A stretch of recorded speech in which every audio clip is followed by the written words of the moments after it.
Greetings, I am Liz and I use she, her. And I am Scandal and I use they, them. And let's play a game together. Haha, here we go. Welcome everybody to Pillars on Poppy Hills. It's a brand new game. Yes. By Pajama Party. An independent group. It's not supposed to be like a super tiny game, but it's not huge. Nope. I say it is a visual novel with, what are the content warnings are? Downcast and melancholic themes. So it might be a little as bit they of a say, downer. Nobody is straight and everybody's depressed. Yes, like, literally. that's what they say. Yeah. So the warnings include gay and depressed. Yeah, pretty much. Okay, and we are excited about this cute little game. We don't know how many how long it will take to play, but let us dive right in together. Here we go. Why did you do that? Oh, you can enter. I don't know. I assumed you could use the mouse. Oh, it's captioned. SFX, the wind blows. The special effects. I love it. Ooh, that was fun. Ah. Okay. Which one what was last? I'm trying to think. Well, so we were replacing. I say we took turns in the woods once. You can go ahead. Oh, that's true. We did. If one were to look towards the bottom of the town's sunny skyline, it would see the hills covered in poppies, as far as the eyes can perceive. Although the splendid red display stood in the town's horizon for as long as the elders could remember, the winds stay silent of what lay atop the hills. We don't know what's up there. Interesting. The wind is not talking. This is a visual novel. That means that in order to progress in this visual and text-based experience, you click or tap anywhere on the system screen. Tutorials. Or press auto for the text to automatically progress. That was not what happened. I hit the enter button and it pulled that thing up. So you cannot actually use that. You need to use this. You have to click. You have to click. Oh, I was like, no, a tutorial. It's not a tutorial. All right. So that's what the spacebar does. It pulls it up. Yeah, no, enter key. That was enter. Okay. That's because I'm assuming, so the menu remains visible, but even though it's invisible, so you can click on help, because I pushed over once and it didn't work, and then I hit enter and that's what happened. Okay. So, until one day, the winds blow as quiet and powerful as ever. There is a chuckle, a warm whimsy, heading to the stones no one talks about. There's a lot of run-on sentences here. Okay. It's It's an interesting choice. Give it a second. A melody and a smile splays under his fake mustache as he unpacks his humble bag. Upon the smooth stones he produces a wood suitcase, some water, and next to the stone, an easel standing proud. The large man seems to be a painter, like many others before him, wanting to paint in the sunshine amongst the poppies. Getting his palette full of hardened colors into a position he prefers, the painter hums a simple tune that spreads into the windy sky. Without fear for his equipment falling over despite the dancing flowers surrounding him, water spreads across the paper. I love the little tacks, actually, as if it is like just sort of tacked onto the shape of the easel itself. Mm-hmm. But before he could stain his paper with granulating hues, he stops humming when the wind whispers in his ear. Ooh. For what reason do you come here? They're so cute. You look like Mario. Yeah, I say it looks adorable. Aw. Who's there? Who's there? Oh no.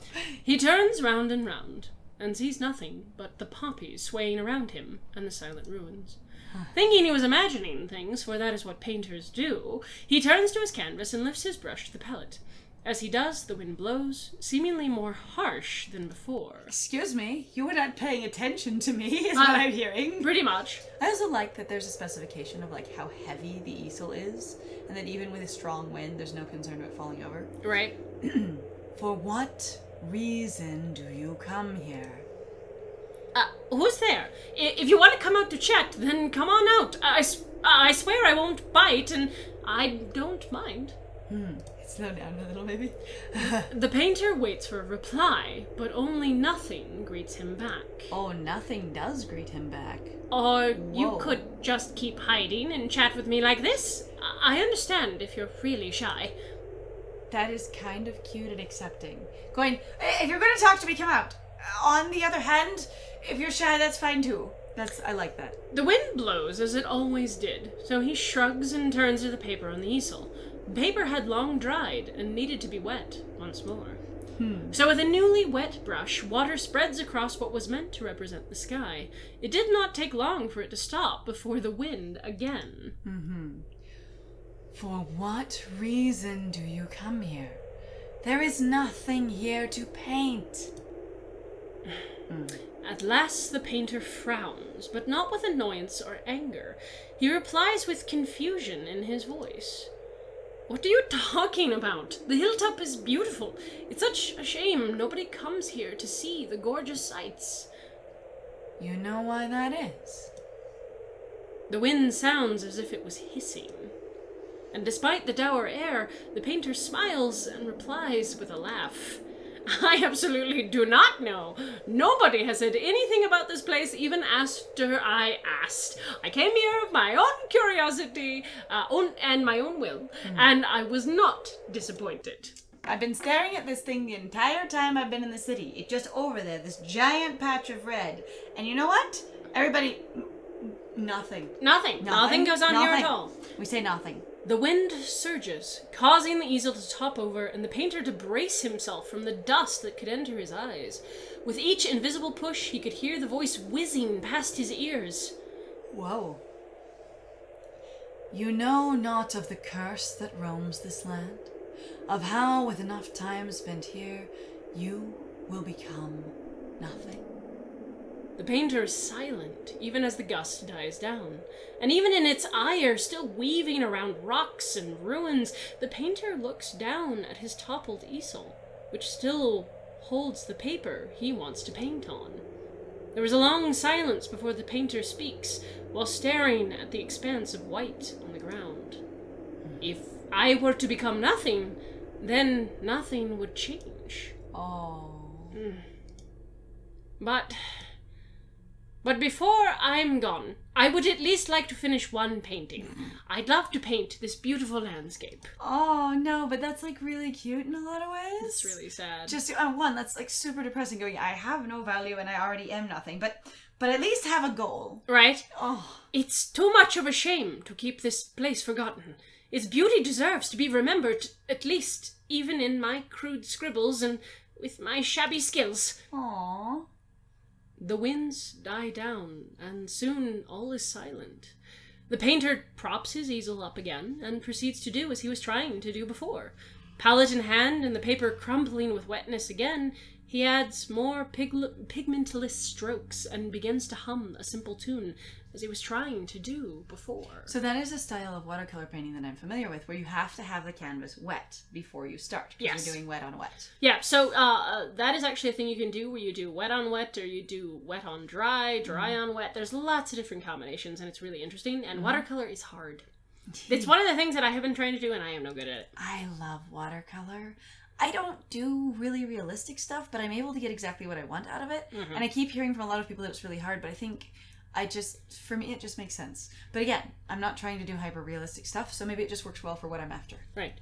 But the air becomes chill in an instant, and suddenly the sun is gone. Ooh. Or perhaps just not in an instant or as sudden, but jarring enough that the painter was caught off guard by the small droplets smattering across the already wet and crumpling paper. Oh, your paper is not affixed down enough. It's not. Scrambling, well, because the thing is now it's been wet over and over again, so it's getting crumpled little by little, but I think now it's just being destroyed. Scrambling to protect his work and equipment, the painter seals everything into his wood suitcase and rushes down the hill, still humming that stupid tune, as if anything is worth singing after what got ruined. And at long last, the poppy hills are silent once more.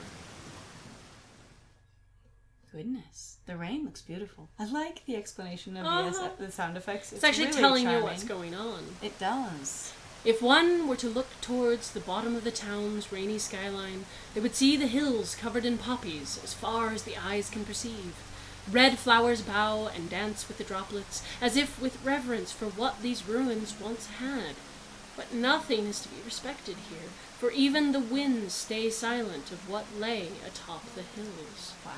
Until one day, while rain pours as quiet and powerful as it had for several days, there was a sigh, laced with grumbling, heading to the stones no one talks about. Oh, look at that. A slim man with years of hair tied into a ponytail and eyes furrowed with experience stands in front of the pillars.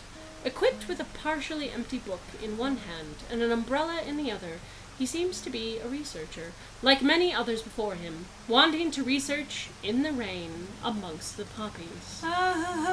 Without hesitation... Okay, but like, go ahead. I love the painter coming up here because that's so standard, that's so ordinary, that's so like, yeah, you go to a pretty place, you paint outdoors the scenery, and then you go, and that's what painters do. And we'll go, yeah, that's what painters do. And then you go, like researchers do it. We'll go, wait, what? Yeah, right? Honestly, though, I will say the winding long sentences have actually kind of grown on me more. It is way more atmospheric than I thought, because, okay, so I apologize. I'm used to basically people going on long, windy rambles, and you're kind of like, shorten your sentences, please, a little bit, but actually here, tonally, it seems to fit. I appreciate it. I was gonna say, like I said, just give it a second, because sometimes I also want to, when coming into a game, go, oh, it's one of these, but it's not always one of these.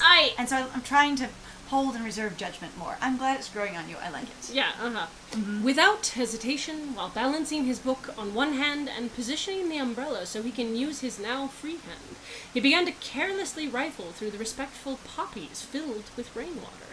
They will never protest his haphazard handling as he searches for something beyond the water and red. Looking for a bee. No. And yet, before he is able to pluck one poppy, he pauses when the wind begins to whisper harshly in his ear. I also like the idea of years of hair. That sounds very charming when you describe long hair. Actually, I like that descriptor. It's very cute. It's very sweet. Your turn to be a tree, a wind. All right. For what reason do you come here? The wind blows cold rain onto his face like spittle in a heated argument. Ooh.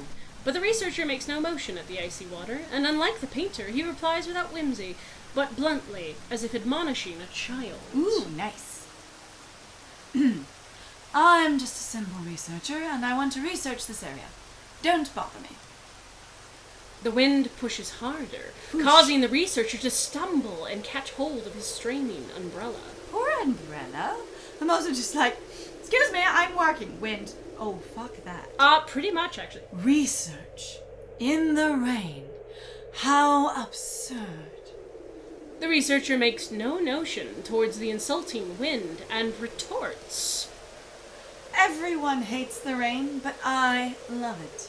The presence of rain means nobody and nothing, except apparently you, will be around to bother me. I do love that idea. They're going, I know what people don't like, and if I'm going to be properly antisocial and have you not get in my way, rain. Done. Also, though, you were right. Oh, goodness. You didn't even notice. I didn't, except for you. Apparently. But it's not like some loud, spooky voice acting can stop me. The heavens rumble. Rumble, not rumbles, but that's okay. The heavens rumble like a tremor. I think they couldn't decide between heaven rumbles and heavens rumble. Yeah, no, I know exactly what happened there, but I'm like, I think... It's one or the other. You have one too many S's, it's okay. Like a tremor. The researcher smiles pridefully, as if knowing his words are enough to incite such a reaction from nature. Be offended, I'm fine. It's fine, bitch. Fight me. The wind billows and sprays rain about, but the researcher does not cede and holds his umbrella and dampening book steady, even as the winds continue their onslaught. Whoosh. Who are you to speak and act so disrespectfully? I'm the man in purple. Fight me. Hi. My umbrella matches my pocket square and my skirt. Excuse you. Fight me. Without fear or reverence, the researcher rebukes aloud. Oh, look at that. Sorry, no pocket square. I made it up. But it does match the gem on their bolero. So there. Yeah, honestly? Yeah. He's got an awesome bolero. I was going to say, he is on point. He's fashionable. And who are you to even bother me when you won't even face me? You think telling me... Yelling. You think yelling behind me while thunder and rain falls from the heavens is going to scare me off? Your little prank means nothing to what my colleagues have said about me and my research. Oh, bitter. Also going, the value I'm talking about is what other people say, not what I've done with my research. It's what their value structure is. That's a level of completely going, other people think I'm important. It says, your little prank means nothing to me compared to what my colleagues have said about me in my research. I feel like that means you've been harassed. No. Okay. No, that's sorry, the opposite. I was like, wait, what? Everyone hates me. Okay, I read that wrong. My bad. I was like, hang on. Yeah. that one. At least I hope it's more positive. No, positive, that is. But That's like, redirecting. Okay, no. I was, like I said, I interpreted that wrong. I thought it was basically a prideful response rather than a, look, I've already been shat on everywhere, and even my colleagues don't care about me at all, so you know what? Do your worst. right. You're right, it's probably more that. At least they tear up my hard work in front of my face. Yeah, it's that one. Yeah. You can't even show me a face to... show me the face to your asinine quips. So what do your opinions matter? With nothing to retort, the winds begin to die down, and the rain slowly decreases its downpour. At the changes after his moment of spite, the researcher continues with slight tones of humor in his voice.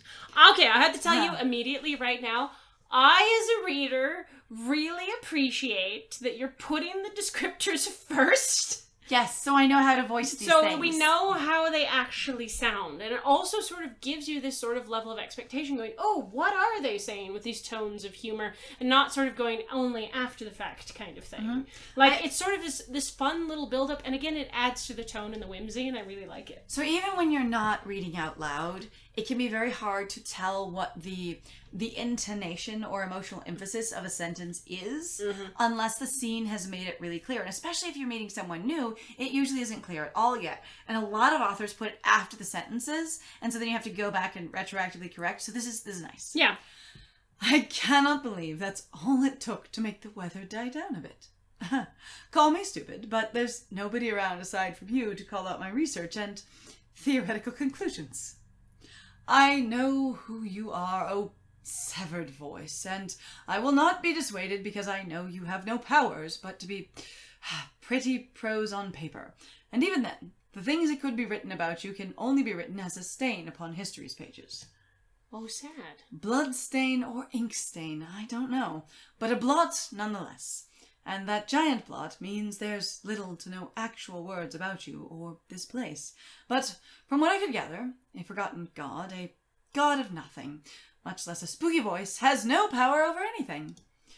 That's what your research is about. I have had enough of this hubristic bickering.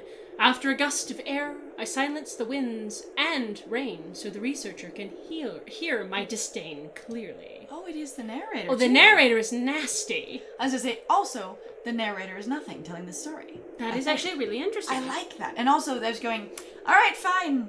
I will let you know that I'm the narrator. Screw you. How haughty of you to assume that I have no power. The researcher glowers at the pillars. Poppies were still bowing before his dry shadow, and for a slight moment when he unfolds his wet umbrella while chuckling, that shadow got slightly more damp like the rest of the earth on the hills. And how funny of you to speak like that, god of nothing. There is no one to praise you after all the centuries you had ruined. So what powers does a god with no followers have? I know of the rituals to you, and I know of the blood you desire. I know of the sacrifices to your greedy honor, and how it caused your decline. There is nothing you can do to me or to anything, and therefore... He takes out clippers from his pockets and stoops before a set of flowers in front of the pillars. I'm also very interested that even though they're like, oh, I will describe this bitch differently, all right? That then they go back to, no, I'm just narrating the experience. I'm going, I'll be contained. I'm interested in the narrator, if you will, having a more clear voice. Actually, I like that, though, of going like, you have an unreliable narrator. There's nothing here to be found, nothing here to be here at all. And it's actually like, two people so far have been like, yeah, there is. Actually, there is something, but okay. Also, even if there is nothing, this is still what I want to do. Like the painter going, except the painter was, dashed away because they couldn't actually stop it because what they were trying to do is very different compared to what the researchers trying to do. I do enjoy that it's made very clear that the narrator is not necessarily being truthful to what they think. They're just really just going, and I'll describe things this way. Oh no, I won't. Oh no, I won't. Kind of thing. And now I will reveal myself. No, I'm composed. It's kind of neat. I like it too. Defiling this grave of ruins or whatever this is of yours will make nobody mad, and these poppies are something nobody would ever miss. Now I'm done playing with your fake competence. If you think you can actually stop me, oh dearest God, I'd like to see you do it now. No! Wait! Stop! Don't touch those flowers! Oh, the painter! Aha! I love that the quotes... that the text, that they're all color-coded. Yes! So we can tell who's talking. There are some of these games, some visual novels, that you literally can't tell who's talking. I mean, in this case, it would make sense as to why your character doesn't have any idea. The purple character here, the researcher, would have no idea whose the voices that would belong to the other person.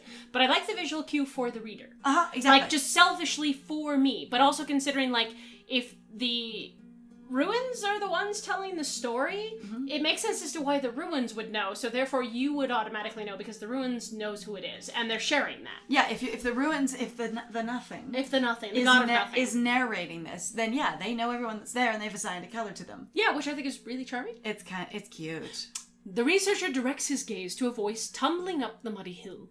The larger man gathers his breath at once he is at the ruins, and the researcher glares for him to explain himself before running out of patience and asking directly. I've made my face visually... Let me know why you're here. You're doing nothing. Oh, and why shouldn't I? And why should I listen to a stranger? I was painting those. If you touch them, then my painting will be ruined and I'll have to start over. Goodness, it's a good thing I decided to come up here as soon as the rain let up. All that time wasted. The researcher scoffs. Painting? How idiotic. You can just paint over what isn't present. Not with watercolors, yes. I can't. I need them to stay as they are until my painting is done. My research needs these poppies, and research is far more important than your pretty little pictures. Also do you need the ones specifically up here? Couldn't you go around to the other side of the stone wall? Then pick the other poppies. I don't know if you can tell, but there's plenty on these hills for you to pick. I'm just like, yes, thank Hello. you. Very logical. I could say the same to you, idiot. Paint the other hills. I need the ones at these ruins specifically.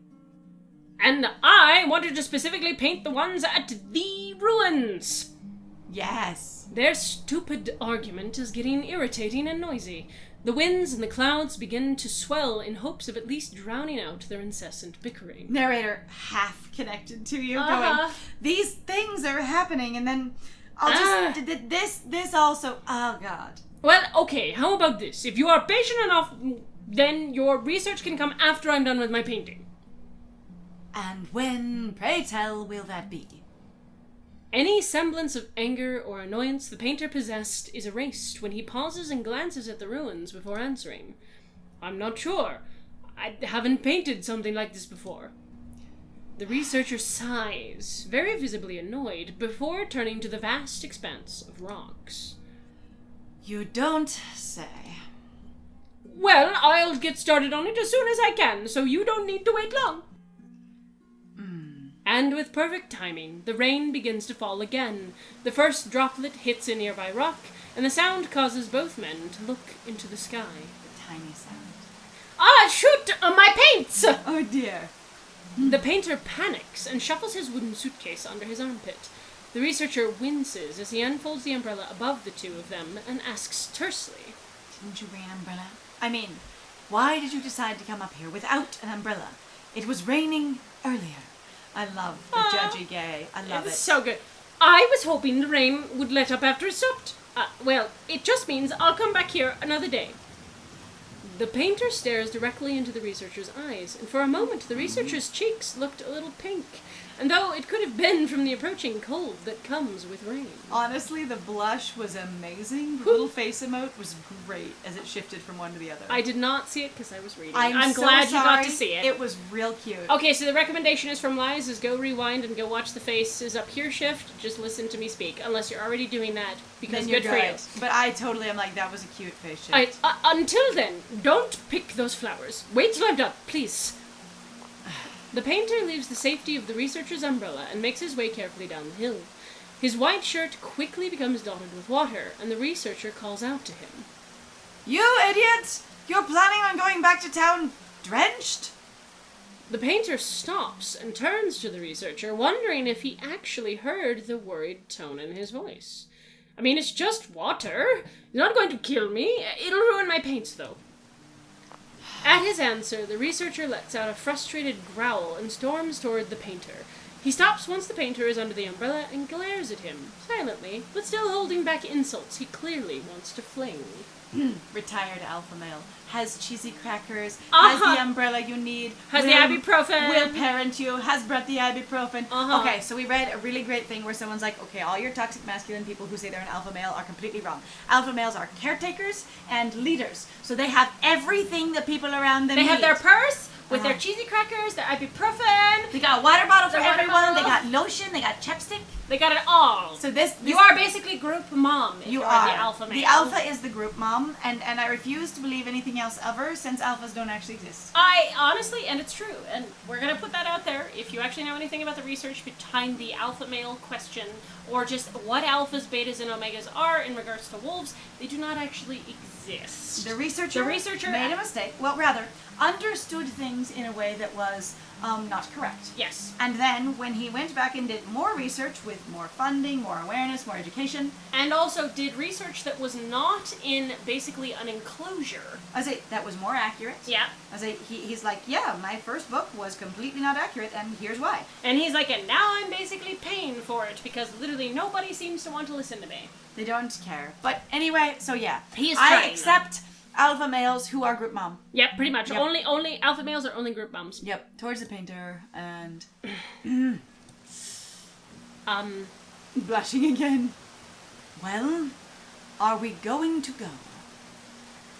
We? No, look at the blushing. They're both just blushing. If I'm letting someone walk back as if I'm letting someone walk back in the rain alone when it's getting dark. Thank you, sir. The researcher did not respond, and just grunts an affirmation. I was correct.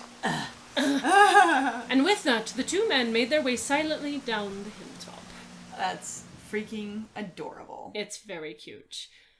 Right. The hill's also very angry, going, well, that was No, the hill is literally talking. There's a profound ...